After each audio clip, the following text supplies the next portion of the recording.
Hello everyone, physics world Bijolia YouTube channel में आप सभी का स्वागत। जैसा आपको ध्यान में है, हम 12वीं क्लास फिजिक्स का दूसरा चैप्टर गाउस का नियम और उसके अनुप्रयोग पढ़ रहे हैं। इसमें से पहले वीडियो में हमने विद्युत फ्लक्स को अच्छी प्रकार से परिभाषित कर लिया। विद्युत फ्लक्स का मात्रक, विमा और परिभाषा, इन सब से हम पहले वीडियो में परिचित हो गए हैं। विद्युत फ्लक्स को पढ़ने के बाद अब हमारे पास इसी पार्ट में जो अगला टॉपिक है वो है सतत आवेश वितरण तथा इसके कारण विद्युत क्षेत्र। यहाँ पर आप ध्यान देंगे कि हमने दो टॉपिक्स को बुक में जो अलग अलग टॉपिक्स दिए हुए हैं, एक तो कि सतत आवेश वितरण और दूसरा है इन वितरण के कारण विद्युत क्षेत्र। इन दोनों को हमने एक साथ ले लिया है। इससे क्या होगा कि ये टॉपिक समझ में भी आसानी से आएगा और आपको लिखने के लिए भी है जो कम मेहनत करनी पड़ेगी, क्योंकि दोनों टॉपिक है जो रिलेटेड है। परीक्षा में आने की कम संभावना है, लेकिन गाउस के नियम के अनुप्रयोग जब हम पढ़ेंगे तो उसमें सतत आवेश वितरण का काफी कुछ है जो पोर्शन रहेगा, तो इसे हमें समझना बहुत जरूरी है। सबसे पहले हम समझते हैं सतत आवेश वितरण, कंटिन्यूअस चार्ज डिस्ट्रीब्यूशन। जैसा हमें सतत नाम से समझ में आ रहा है कि यहाँ पर कोई एक लगातार होने वाली बात है, यानी कि आवेशों का वितरण कैसा हो, लगातार, बिना किसी ब्रेक के।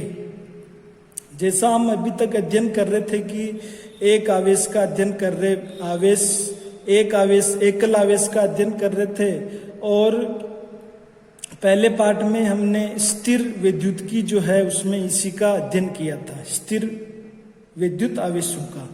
लेकिन अगर हम थोड़ा सा विचार करें कि अगर आवेश बिल्कुल पास पास आ जाए, आवेशों की बीच की दूरी बहुत कम हो जाए, तो उस वितरण को या व्यवस्था को हम सतत आवेश वितरण कहेंगे। जैसे उदाहरण के लिए हमारे पास इस कागज पर अगर मैं 5 गेहूं के दाने रख दूं तो वो आपको अलग अलग पहचान में आ जाएंगे, लेकिन इसी कागज पर एक मुट्ठी भर के या बाल्टी भर के हम गेहूं के दाने रख दें तो फिर उनका अलग अलग पहचान करना या अध्ययन करना संभव नहीं है। ऐसी स्थिति में हम उस पूरी गेहूं की ढेरी को ये कह सकते हैं कि वहां पर एक सतत आवेश का वितरण हो रहा है, आवेशों के बीच में किसी भी प्रकार का कोई अंतर नहीं है या दूरी नहीं है। तो इसकी सिंपल सी डेफिनेशन हो जाएगी कि आवेशों के मध्य दूरी बहुत ही कम हो, अल्प हो, तो इस प्रकार का जो आवेशों का वितरण होगा वो कहलाएगा सतत आवेश वितरण। सतत आवेश वितरण 3 प्रकार से हो सकता है, क्योंकि इनका जो वितरण है कि वो किस प्रकार से हो रहा है, जैसे कि वो एक विमीय वस्तु है यानी कि लंबाई के अकॉर्डिंग, या फिर द्विविमीय है, द्विविमीय का मतलब लंबाई और चौड़ाई यानी कि क्षेत्रफल के रूप में वितरण, और तीसरी स्थिति में हो सकता है कि त्रिविमीय 3D, जिसमें लंबाई, चौड़ाई और ऊंचाई भी होगी, तो वहां पर हमें आयतन काम में लेना है। यानी कि सतत आवेश वितरण जो है 3 प्रकार से हो सकता है, 1 डायमेंशनल, 2 डायमेंशनल और 3 डायमेंशनल। जो 1 डायमेंशनल जो होगा एक विमीय, उसमें जो आवेशों का वितरण है वो लंबाई के अनुदिश होगा, लंबाई के अनुदिश। जैसे कि हमारे पास कोई पतला तार है, पतली छड़ है, तो इस पर आवेशों का वितरण इस प्रकार से लंबाई के अनुदिश होगा। अब अगर हम द्विविमीय वस्तुओं की बात करें, एक विमीय वस्तुओं का आप उदाहरण देखना चाहें तो हमने बताया कि एक तार या पतली छड़ या तार से बनी हुई वलय, रिंग, पतले तार से बनी हुई वलय, तो इसमें जो आवेश होगा वो कैसा होगा कि जो लंबाई के अनुदिश वितरित रहेगा और सतत आवेश रहेगा। द्विविमीय वस्तुओं के रूप में जैसे कि आपके पास आयत है या वर्ग है, तो यहाँ पर हम क्या है कि क्षेत्रफल के रूप में आवेशों का वितरण पढ़ेंगे। जैसे कि आपने एक आयताकार या वर्गाकार शीट ले ली और इसमें अगर आवेशों का वितरण आप देखेंगे तो इसके पूरे क्षेत्रफल पर इस प्रकार से सतत आवेश वितरण होगा। तो यहाँ पर जो हम देखेंगे कि वो क्षेत्रफल के रूप में रहेगा। और त्रिविमीय के रूप में हम देखें, इसके उदाहरण अगर आप देखें त्रिविमीय के रूप में तो घनाभ है, घन है, बेलन है, गोला है। तो वहां पर अगर आवेश का वितरण हो रहा है तो वो आयतन के रूप में होगा। जैसे उदाहरण के लिए मैं यहाँ पर एक घनाभ बना रहा हूँ और इस घनाभ में आवेश का जो वितरण होगा इस घनाभ के अंदर यानी कि आयतन के रूप में वितरित होगा। यहाँ पर 2D में पृष्ठ पर यानी कि क्षेत्रफल के रूप में और 3D में क्या होगा, आयतन के रूप में। आयतन को V से नोट कर लें, क्षेत्रफल को S से और जो हमारी लंबाई है उसको L से। एक चीज और हम यहाँ पर देखें कि माना कि हमने यहाँ पर Q आवेश दिया है, यहाँ पर भी Q आवेश दिया है और यहाँ पर भी Q आवेश दिया है। तो यहाँ से हम आवेश घनत्व को भी परिभाषित कर सकते हैं। आवेश घनत्व यहाँ पर अगर हम देखेंगे 1D के लिए तो वो होगा रेखीय आवेश घनत्व। कौन सा होगा, रेखीय आवेश घनत्व, जिसको कि हम लैम्डा से बताएंगे। यहाँ पर होगा पृष्ठीय आवेश घनत्व या क्षेत्रफल आवेश घनत्व। तो मैं इसको लिखता हूं पृष्ठीय आवेश घनत्व और इसको हम बताएंगे सिग्मा से। और तीसरा आयतन आवेश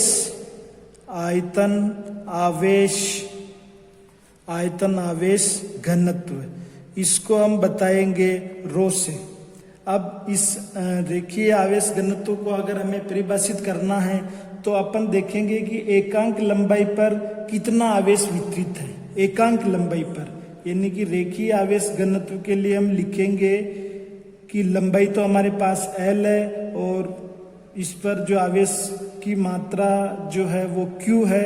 तो रेखीय आवेश घनत्व हो जाएगा Q/L यानी कि एकांक लंबाई पर वितरित आवेश की मात्रा क्या कहलाएगी, रेखीय आवेश घनत्व।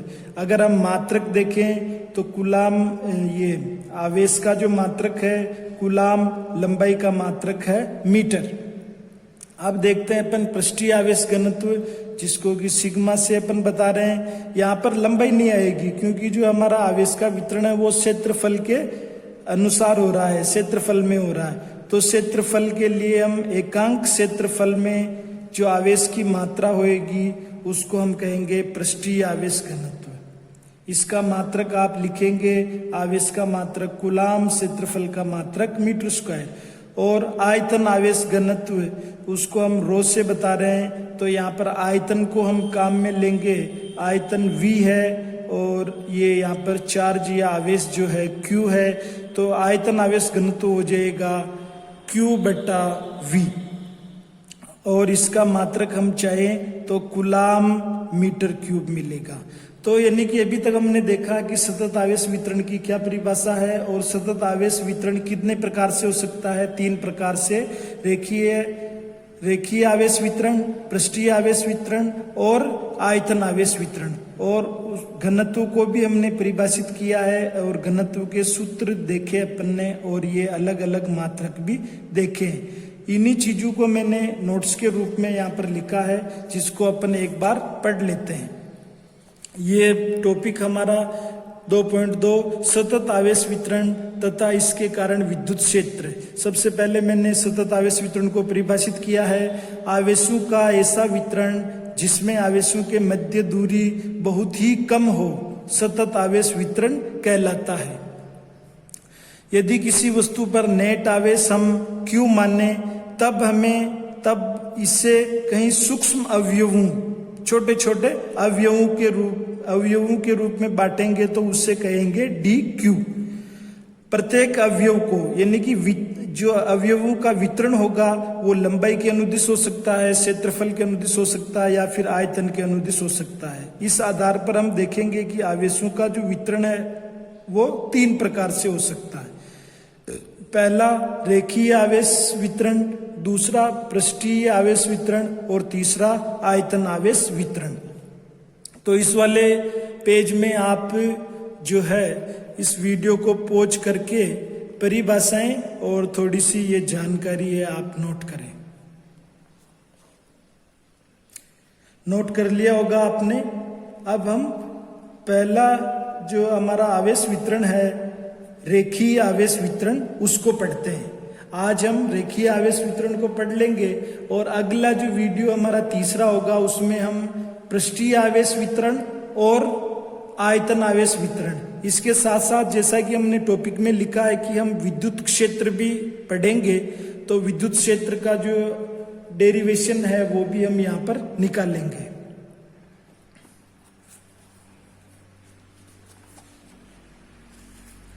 देखिए, सबसे पहला हमारे पास यहाँ पर आया है रेखीय आवेश वितरण।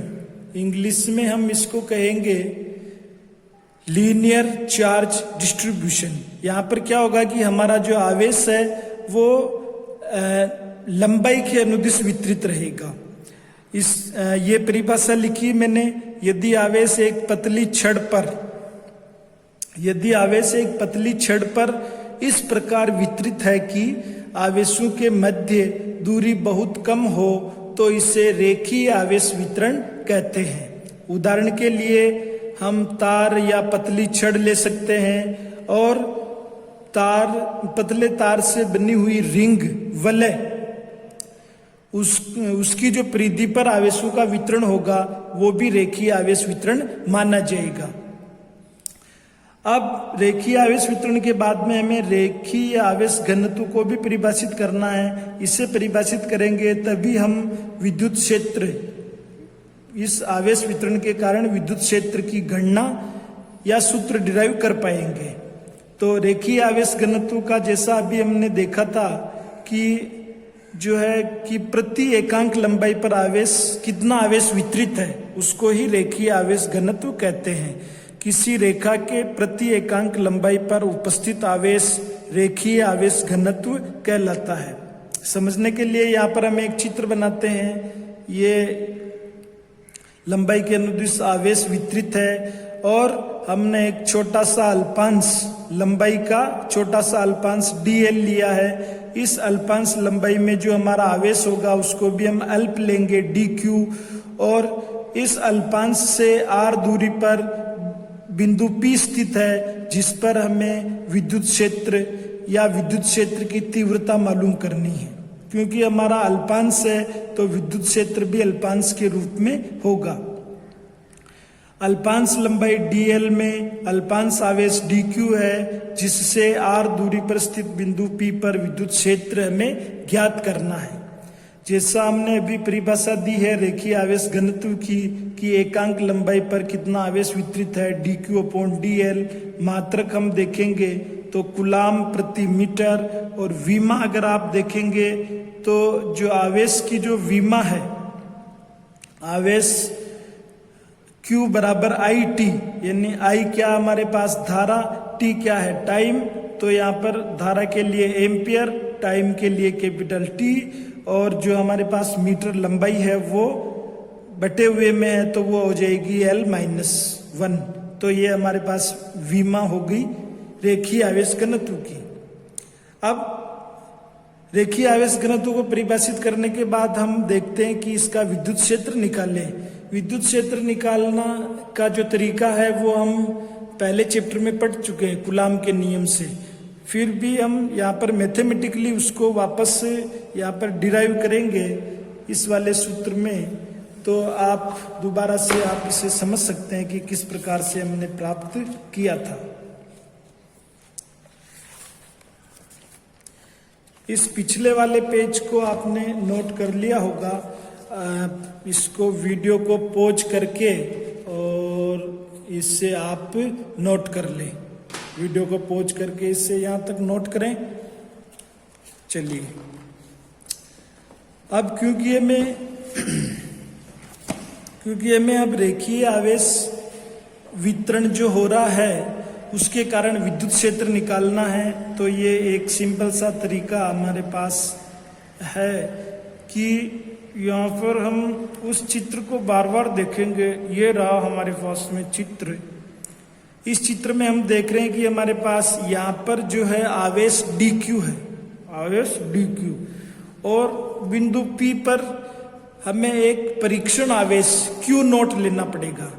क्या लेना पड़ेगा? परीक्षण आवेश Q नोट। तो यहाँ पर हमारे पास दो आवेश हो जाएंगे, एक तो अल्पांश के कारण dq आवेश, और विद्युत क्षेत्र निकालने के लिए Q नोट आवेश की हम यहाँ पर कल्पना करेंगे। तो दो आवेश हो गए, दोनों आवेश बिंदु आवेश है। तो हम कूलाम का नियम यहाँ पर लगाएंगे कि दोनों के बीच में क्या बल लग रहा है, कितना बल लग रहा है। तो यहाँ पर मैंने ये चीज लिखी है, आवेश dq व Q नोट। ये Q नोट परीक्षण आवेश है। Q नोट के मध्य बल कूलाम के नियम से आपको ध्यान में होगा, कूलाम का नियम कि F बराबर K Q1 Q2 upon R square. यहाँ पर हम बल को सदिश रूप में लिख रहे हैं, तो हमें इस वाले भाग को भी सदिश रूप में लिखेंगे। तो इधर हम यूनिट वेक्टर या एकांक सदिश लगाएंगे।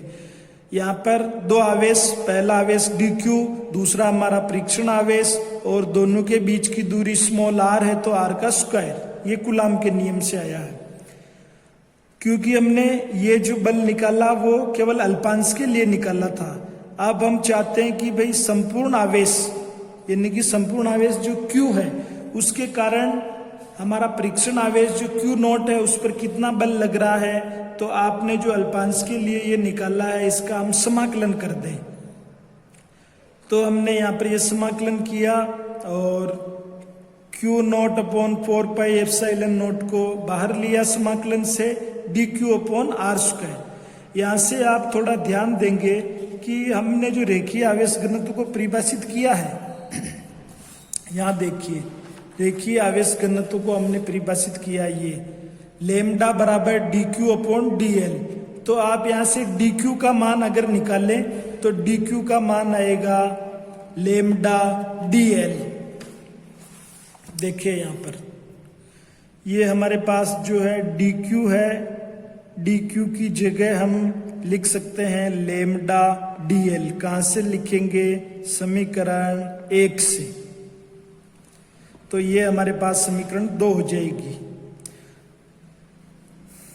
अब देखें, समीकरण 1 से dq का मान लेमडा dl मैंने यहाँ पर लिखा है, और इससे मैंने समीकरण 2 मान लिया है। रेखीय आवेश के कारण बिंदु P पर विद्युत क्षेत्र का जो हमारे पास सूत्र होता है, E बराबर नहीं, विद्युत क्षेत्र का जो हमारे पास फॉर्मूला होता है, E बराबर vector F upon Q note. अब आप देखें, ये तो हमारे पास समीकरण 2 है, और यहाँ पर हमने समीकरण 3 मानी है इसको, ये समीकरण 3। तो आपको क्या देखना है कि समीकरण 2 जो हमारे पास F का मान है उसको यहाँ पर रखना है, और Q नोट से इसको डिवाइड करना है। तो यहाँ पर आएगा समीकरण 2 और समीकरण 3, 2 और 3 से। तो देखिए, समीकरण 3 में समीकरण 2 का मान भरेंगे, वेक्टर F का मान आप लिखेंगे और उसमें Q नोट का भाग देंगे। तो Q नोट से Q नोट कैंसिल हो जाएगा, और वेक्टर E जो है हमारे पास आएगा 1/4 पाई एप्सिलॉन नॉट। लेमडा को बाहर ले लिया, समाकलन dl upon r square r के। यहाँ पर आप ध्यान देंगे कि ये जो आपने लिखा है इसको हम k भी लिख सकते हैं, सिंपल k। तो हम ऐसा भी लिख सकते हैं, E बराबर k लेमडा समाकलन dl upon r square r के, ये भी लिखा जा सकता है। आप बिल्कुल सिंपल सा डिराइव है, आप इसको ध्यान पूर्वक देखें, वीडियो को पॉज कर नोट करें, और अगले वीडियो में हम पृष्ठीय आवेश घनत्व, आयतन आवेश घनत्व, इसको कंप्लीट करेंगे। तो वो बहुत आसान हो जाएंगे। अगर आपने इस वीडियो को अच्छे से समझ लिया तो निश्चित रूप से वो आपके लिए बहुत इजी हो जाएंगे। वीडियो देखने के लिए आपका बहुत बहुत धन्यवाद।